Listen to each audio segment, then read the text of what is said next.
You're listening to a Frequency Podcast Network production. Let's just start right here. Canada needs immigration to thrive. It always has. Canada also doesn't have enough homes for everyone who wants to come here. We don't even have enough homes for everyone who lives here. Whoever you blame for it, that's a fact. And that is how you get from here.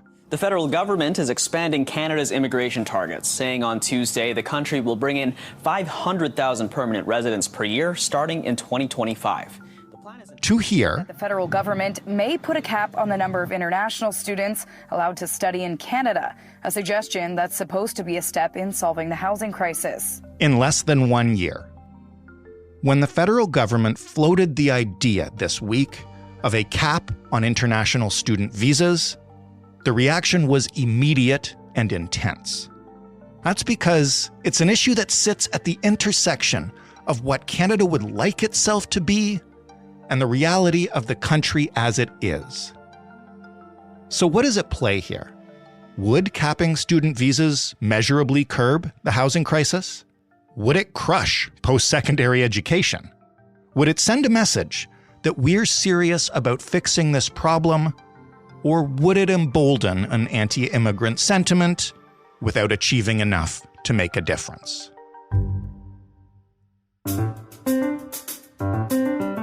I'm Jordan Heath Rawlings. This is The Big Story.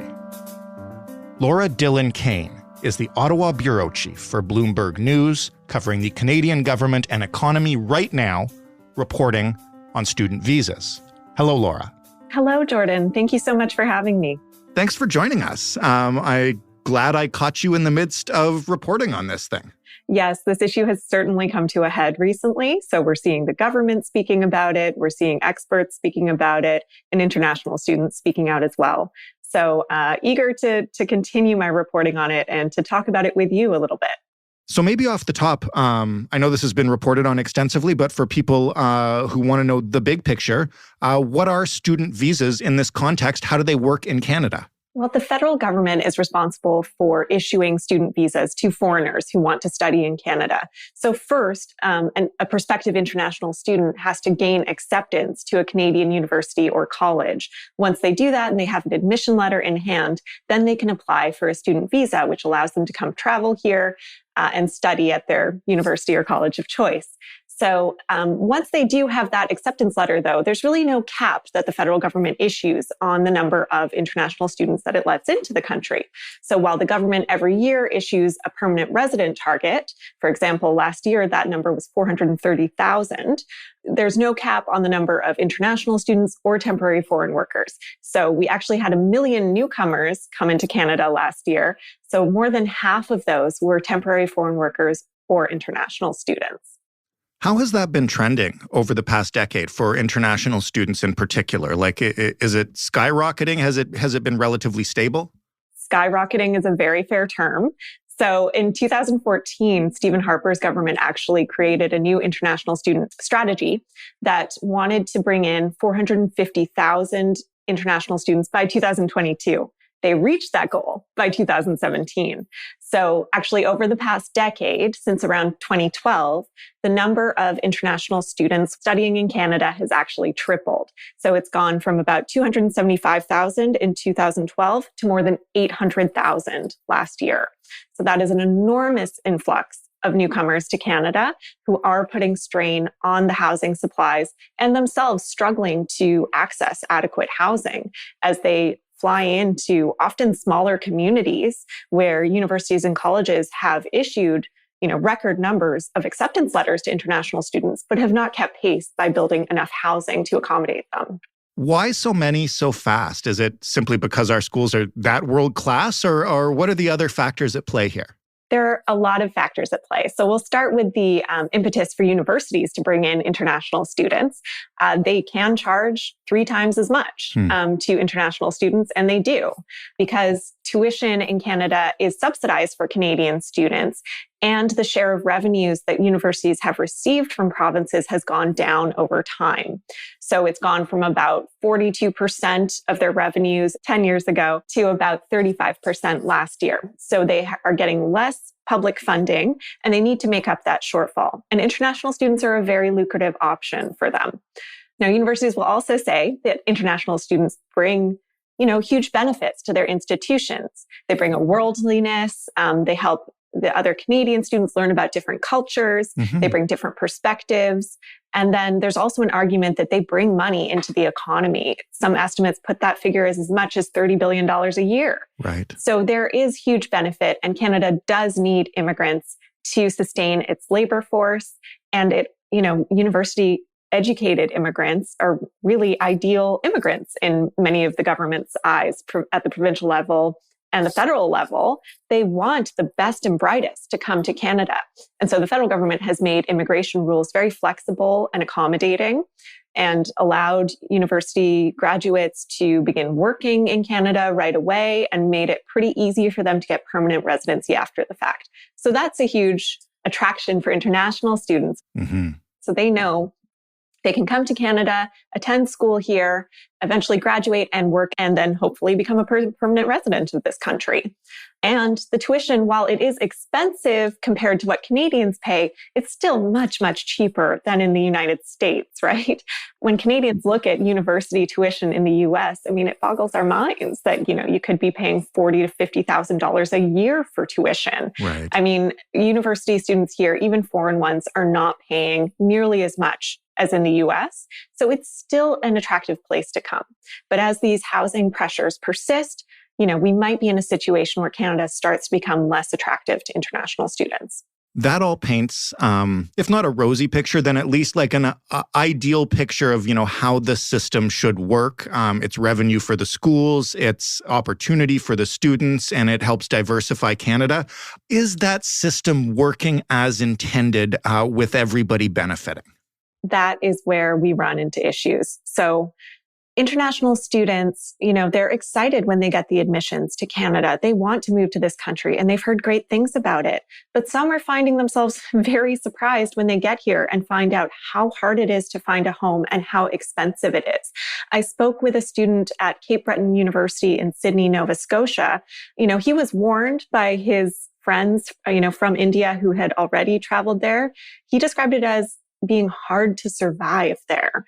I thought that was a dire way of putting it. But, housing, while it's not astronomical because it is a smaller community, it is really hard to find. The first place he moved into might not have been that expensive. It was about $300 a month, but it was dirty, cramped, really not adequate housing. And now he lives in a place shared with other students where it's, $500 a month, which is much more, it's reasonable rent.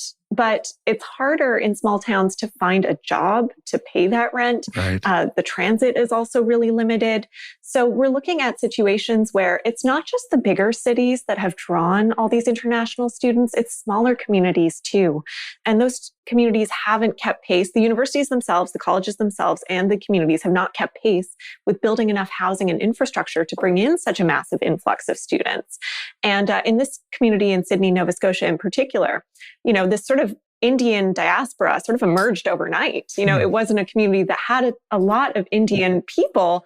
And so all of a sudden you're bringing in a huge Indian population. There was no Sikh Gurdwara for them to go. So they established their own. And then that temple became sort of an ad hoc shelter for international students. When they would arrive, they would sleep in this religious temple while they tried to find housing. And so that's sort of the experience that international students have found themselves having. For the rest of the population, for Canadians, this massive influx of demand on the housing market has driven up both rentals and home prices. So the impact on rentals is obvious. There's really limited supply and everybody's competing. And then for home prices, we are seeing in some sort of Southwest Ontario communities like London, Kitchener, Waterloo, there is a lot of housing that would sort of be ideal for first-time home buyers, sort of smaller single-family homes in these communities that really shouldn't be incredibly expensive. Someplace like Kitchener shouldn't be rivaling Toronto in terms of prices. And it's not, but it's still quite unhinged from local incomes because sort of these single family homes are being snapped up by investors and divided into rentals for students rather than being available housing stock for young families. So the whole system, it's added immense pressure. It's made it harder for Canadians to buy homes or afford rent. And then the international students themselves are finding themselves not well served by the communities that they're moving to.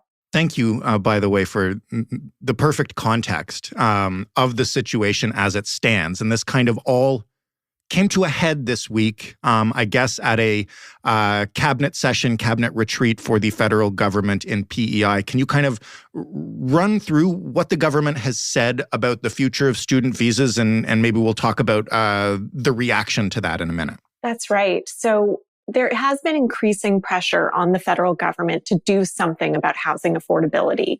And that's come from Canadians themselves, as well as Pierre Poilievre, the leader of the Conservative Party. He has laid the blame for the housing affordability issue at Prime Minister Justin Trudeau's feet. And earlier this summer, Trudeau said something that wound up being very controversial, which is that he said, housing is not a primary federal responsibility, but we can help and we can do more. Now, people really seized on that statement. It's not necessarily untrue. We can certainly argue that the federal government can and must do more, but everybody plays a role in improving housing affordability. And I'm just providing that context because there are certain things that the federal government can do to impact housing affordability. And one of the major levers they have is on supply. So they can reduce the number of immigrants coming into the country, competing for housing and driving up prices. So that's where the foreign student picture comes in, because since there's no cap on foreign students, that's really sort of an uncontrolled influx of supply into this country. And we've seen how dramatically the program has grown in recent years.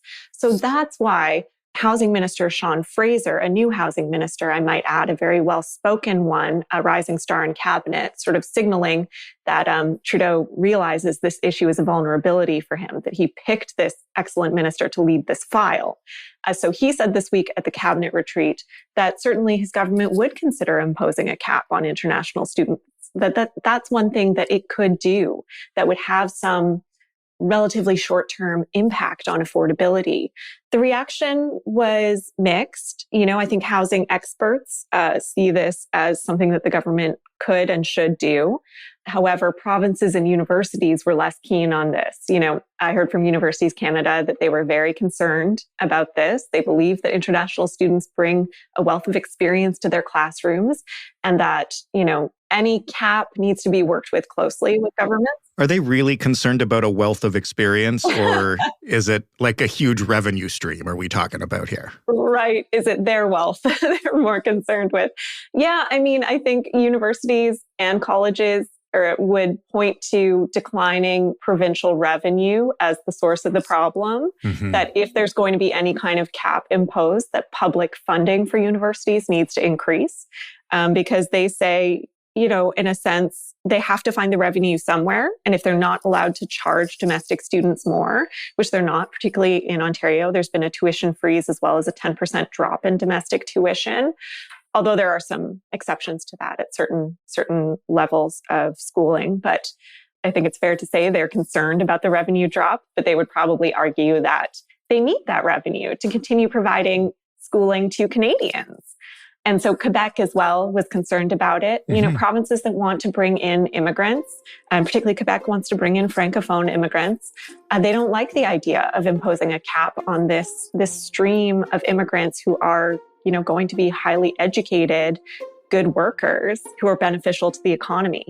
So it's a tricky one. It's a difficult balance to reach. Can the provinces or the schools really do anything here, or is this something the government can impose unilaterally and they have to live with it if the feds make that call? I don't expect the federal government would do that. Technically, they could. The federal government is the one that issues the visas, so it could. And the way that Sean Fraser signaled it was that, it was something they were considering, and they'd need to speak with stakeholders about it. So I would expect that they would engage with provinces and with universities and colleges.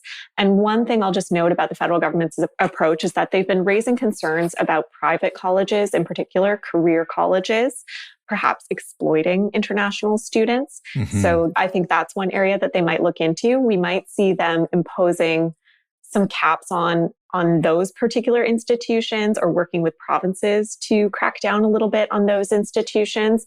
Just as an anecdote, I've been to India and I've been to communities where I've seen billboards advertising universities in Canada that I've never heard of. Yeah. So these are like private career colleges that, they're not the UBCs or the McGills that we're all familiar with. They're institutions that may not ultimately lead to that useful of a degree or a career. And, also earlier this year, we did hear about 700 Indian students who arrived in Canada unknowingly with falsified acceptance letters from universities that didn't exist, because they were exploited by an immigration consultant, right? So the federal government, I think if it imposes such a cap, it will frame it as trying to protect foreign students from exploitation. And then I'll just add, at Prime Minister Justin Trudeau's closing news conference yesterday, he sort of signaled that he was less open to a cap than his ministers. I mean, he said we need to be very careful about blaming anyone in particular for the housing crisis. That he said, first it was foreign buyers who were to blame, then it was developers, and now we're hearing about international students. So the Liberal government has this fine line to walk where, yes, they do have power over an important lever on supply, but Canada is still generally a really pro-immigrant country, and they really want to avoid being seen as xenophobic. And in fact, that's a brush they'd rather paint their conservative rival with. It's a tricky one for Trudeau, who, really started out his tenure as prime minister as being extremely pro-immigrant. And, we all remember him hugging Syrian refugees in airports. That is his brand.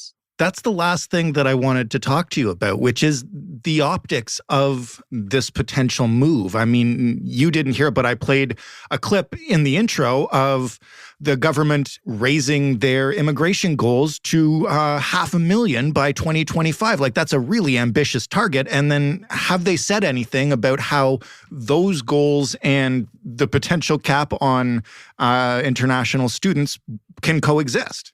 Right. I mean, they are not going to back down from that immigration target. I do not see it happening. We spoke with Immigration Minister Mark Miller relatively recently about that, and he said absolutely not. Okay. Canada needs that labor. It's true. We do need that labor. Our economy desperately needs it. Our workforce is aging. We have so many baby boomers retiring out of their careers. And, they unfortunately didn't have enough babies. And millennials are also not having enough kids to sustain our population and our economy. So we desperately do need that labor. And business groups are really pushing for that as well. So I don't see them backing down from that target.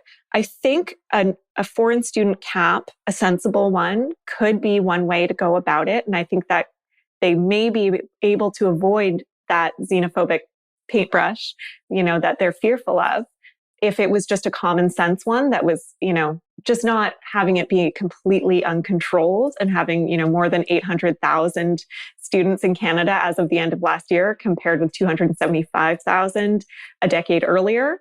But it is a tricky one because, like I said, Canada is a pro-immigrant country, and the Conservatives are also not banging on their door saying that we need to reduce the number of immigrants. Really, no party is calling for that other than Maxime Bernier's People's Party, which is a fringe party at this point. But is there concern that this move could give more credence to those types of views? Because, I mean, frankly, we've covered the housing crisis a ton. That's what I worry about. I think that the Liberal government is very concerned about that. And that's sort of what Justin Trudeau was saying the other day when he said, let's not blame immigrants for the housing crisis.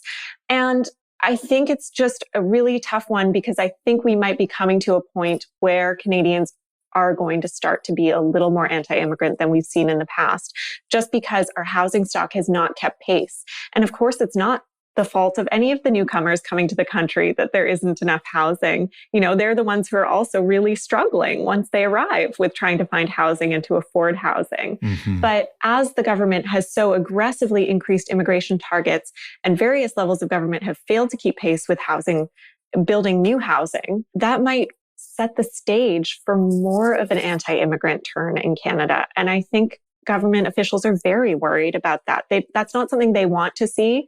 They don't want that to become part of Canada's identity at home or abroad. And so it's a really tricky one. It just is. I don't know how they're going to navigate it, but we are seeing in polling, some Canadians think it's time to reduce those immigration targets. We did find a majority of Canadians felt that the immigration targets that we've set will have a negative impact on housing affordability in a recent poll that Nanos Research did for us. And, increasingly, Canadians are telling pollsters that they would vote for someone who would lower immigration targets. I believe David Coletto of Abacus Data had a poll that showed that as well. That's quite a shift for Canada. It is a huge shift. And it's interesting, again, to look back over Prime Minister Trudeau's tenure and to think about how he was elected on a wave of sort of pro-refugee sentiment, at the sort of height of the Syrian war. Canadians were feeling, pretty generous, and, we felt a lot of responsibility to Syrian refugees and to people fleeing war, and we wanted to see them helped to find a new life in Canada.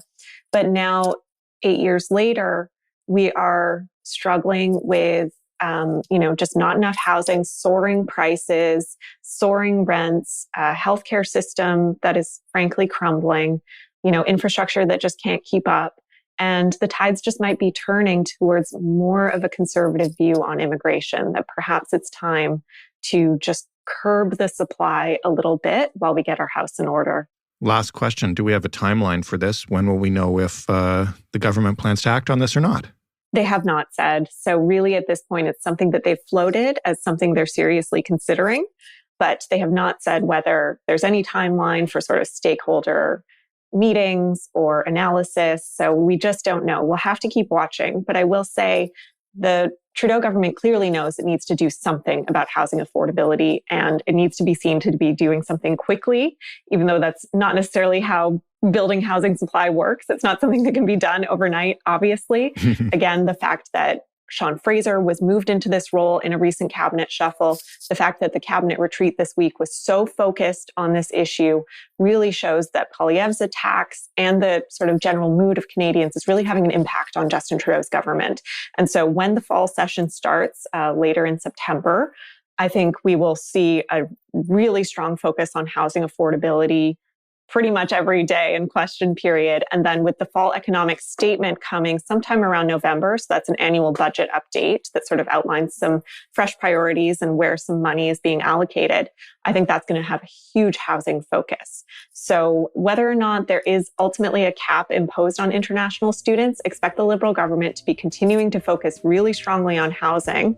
And, they hope that they can recapture some voters that they think they've lost, especially young ones, especially millennials who were so essential to getting them elected in the last 3 elections. Mm-hmm. If they lose them, it will be very dire for their government in the next election. Laura, thank you so much for this thorough explanation of a tricky issue. Thank you so much. I really appreciated being here. Laura Dhillon Kane, Ottawa Bureau Chief for Bloomberg News. That was The Big Story. For more, you can head to thebigstorypodcast.ca. You can search for international students on our website, and you'll find previous episodes that have dived into exploitation issues with some of these students. You can also talk to us. We'd love to hear what you think about this, because as I mentioned in the intro, this sits right at the corner of a couple of important issues. So please, as always, feedback welcome. You can find us on Twitter at TheBigStoryFPN. You can email us, hello@thebigstorypodcast.ca. And you can call us and leave a voicemail, 416-935-5935. Joseph Fish is the lead producer of The Big Story. Robin Simon is also a producer. Ryan Clark leads our sound design team. Mary Jubrin is our digital editor.